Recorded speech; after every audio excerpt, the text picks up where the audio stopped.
Today, I want to tell you a story. And it's a difficult one. It is. It's a story about the darkness that hides just behind the neon lights of a city. About friendship. About a friendship that just curdled into pure hatred, and about a road trip that ended in a shallow grave. So where are we taking the listener? We're taking you back to 2017, to the city of Khon Kaen in northeast Thailand.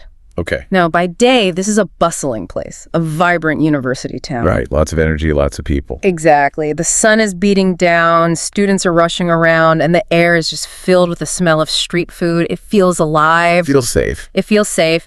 But cities like this, they have two faces. When the sun sets, Khon Kaen changes, the shadows get long, distorted by all these flickering neon signs. And the nightlife starts. The nightlife. And That heavy bass from the karaoke bars starts to thump. You can feel it in your chest. And in this second world, this underbelly of cheap alcohol and desperate ambition, that our nightmare takes place. it's a duality we see so often in criminal psychology. The day represents order, social norms. The night, especially in these kinds of districts, it represents the suspension of those norms. The rules change. The rules of the daylight world are replaced by the rules of survival. And the rule of survival in this story was brutally simple. Kill or be killed. We're talking about a case that absolutely shocked Thailand to its core. Yeah? It involves a group of beautiful young women, a brutal betrayal, and a crime so gruesome it earned the ringleader a name.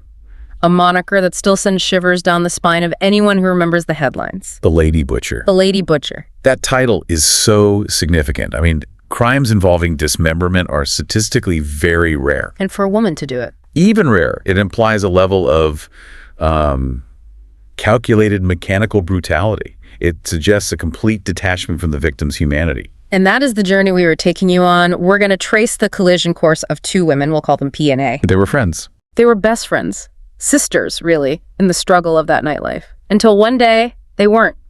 I do have to warn you, this story gets incredibly dark. Very dark. It deals with vengeance and the destruction of a human body. So if you are prepared to step into this world of shadows with us, then listen closely. To understand how a friendship ends with a saw on a bucket, we have to look at where it all started. Right. We need to understand the woman at the center of this storm. P.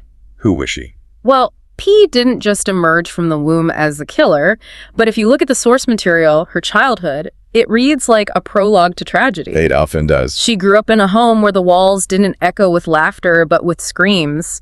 Her parents were trapped in this incredibly violent marriage. And we're not just talking about arguments. No, we are talking about P as a little girl hiding in a corner, watching her father and mother chase each other with knives. Oh, God. She saw blood on the floor of her own kitchen before she even knew how to read. That kind of exposure, it creates deep structural changes in a developing brain. We call it the cycle of violence. Explain that. When a child witnesses that level of aggression over and over, they normalize it. Violence becomes their primary language. They don't learn that conflict is solved with words. They learn it's solved by domination and physical force. And Pia became fluent in that language very, very quickly. By the time she was 11 or 12, that scared little girl was gone. She had hardened. She became a product of her environment. She did. In her neighborhood, she earned a nickname, P Tell It Take. In English, that roughly translates to market-breaking P. The implication being she was a chaotic force. Exactly. Loud, aggressive, disruptive enough to break the peace of an entire marketplace. She was fearless and always fighting. The school was probably not for her. The school system couldn't contain her. She dropped out in grade 6. By the time she was 14, she was pregnant. And her life just began to mirror her parents almost perfectly. She got into an abusive relationship filled with violence. Eventually, she left, but now she's a teenager with a child, no education, and bills to pay. And very few options. So she turned to the one place that welcomed her, the nightlife. She entered the karaoke bar scene in Khon Kaen. Which is a crucial environmental shift. The karaoke scene in this context, it's a high-pressure economy. It's often adjacent to sex work, and especially the drug trade. Right. It's a place that desensitizes you to risk. It was in this neon-lit pressure cooker that P met A. The victim. A was a young woman from another province who had moved to Khon Kaen with her husband. She landed a job at the same karaoke bar as P, and they bonded instantly. You could picture it. Yeah. Sitting at plastic tables after a long shift, counting tips, complaining about customers, they became best friends. And P, who's tougher, more experienced, she took A under her wing. That mentorship dynamic is so important here. P wasn't just a friend, she was a guide. A guide into some very dangerous territory. See, P was operating on a level deeper than just serving drinks. Okay. She had a new boyfriend who was heavily involved in the drug trade. And because she loved A, or maybe wanted to control her, she opened that door for her. She introduced A to the easy money that comes from moving drugs. When you mix friendship with a criminal enterprise, you introduce leverage. The relationship is no longer just emotional. It's transactional. It becomes transactional. Yeah. And when transactions fail, the fallout is much, much worse than a broken heart. And the crack started with money. I borrowed a pretty significant sum from P, somewhere between 30 and 40,000 baja. Okay. I promised to pay it back, but she stalled, made excuses. In that world, an unpaid debt is a sign of disrespect. But that wasn't the thing that pushed P over the edge. No. The true betrayal, the act that signed A's death warrant, happened in 2016. The drug bust. A was arrested on drug charges. She was terrified, looking at hard time in a Thai prison. The police offered her a lifeline, cooperate, and we'll reduce your sentence. And she took the deal. She took the deal, she snitched. And the name she gave the police was P's boyfriend. In the criminal world, this is the unforgivable sin.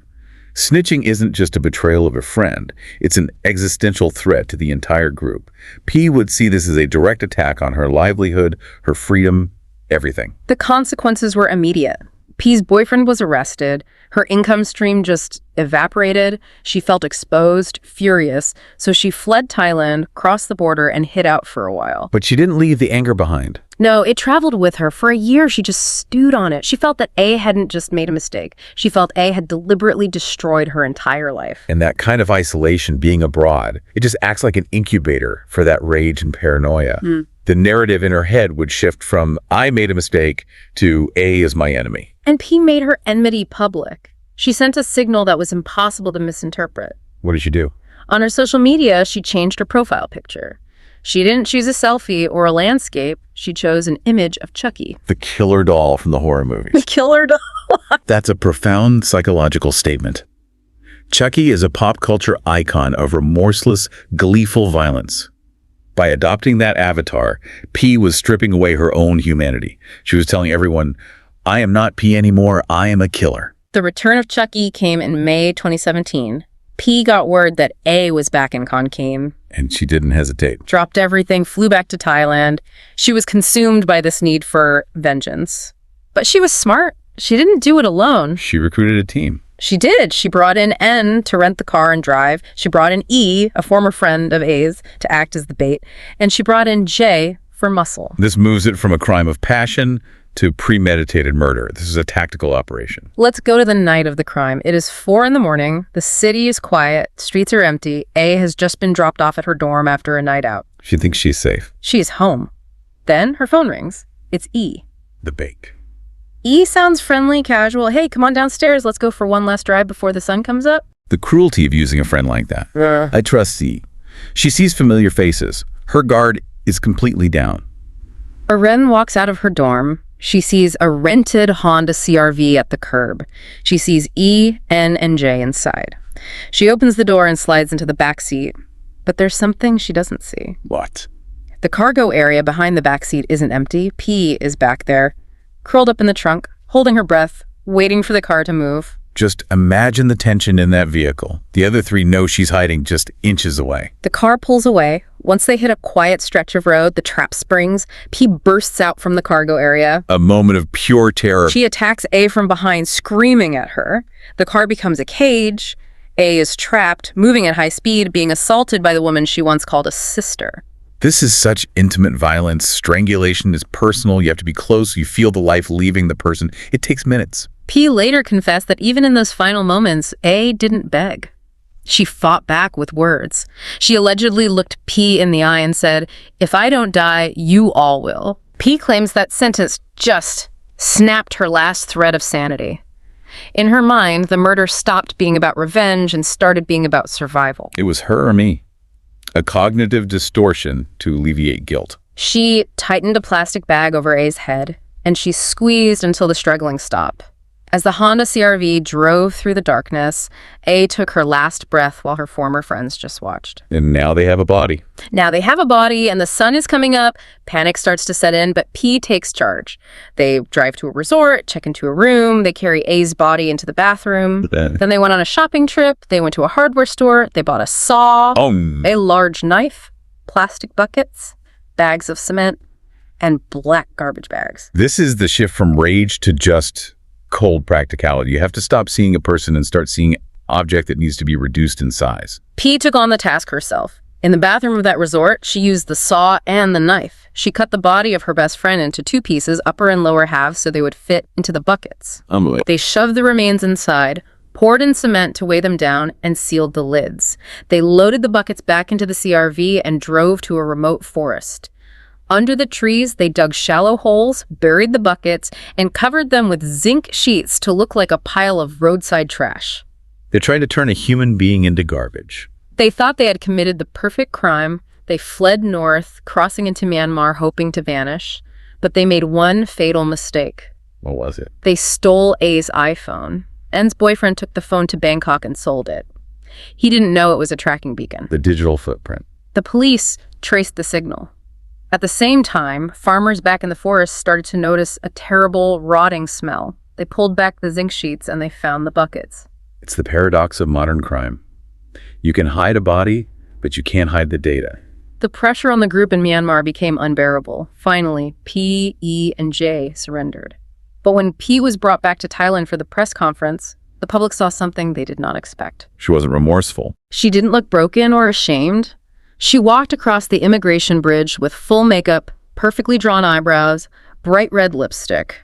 She looked arrogant, unbothered, like a celebrity on a red carpet, not a murderer facing the death penalty. That image is what solidified her infamy. Yeah. It projected a total lack of remorse. She was still performing, still playing the character of Chucky. The legal hammer came down, but maybe not as hard as the public wanted. P and E were initially sentenced to death. But because they confessed, their sentences were commuted. P and E received 34 years and 6 months in prison. And the others? J got 33 years and 9 months. N, the driver, received 23 years. And B, who just sold the phone, got 1 year. They were also ordered to pay about 1 million baht to A's family. 1 million baht. It's a symbolic amount. It can never replace a daughter. As we look back on this horror story, what are we left with? I see a tragedy of cycles. The cycle of domestic violence that shaped P's childhood. Bled into the cycle of drug crime that defined her adulthood. And finally ended in a cycle of vengeance that took a life. It's a grim reminder that the underworld isn't a movie. It's not glamorous. It's a place where relationships are transactional, where trust is a liability, and where there are no happy endings. P thought she was Chucky. She thought she was the protagonist of a thriller. But in the end, she became just another inmate in a brown uniform. And A became a memory in a shallow grave in the woods of Khon Kaen. 2 lives destroyed. Nothing gained. If you want to hear more terrifying stories and horror cases like this, please click like, share, and subscribe to our channel, Horror Docs. Until next time, stay out of the shadows. Goodbye.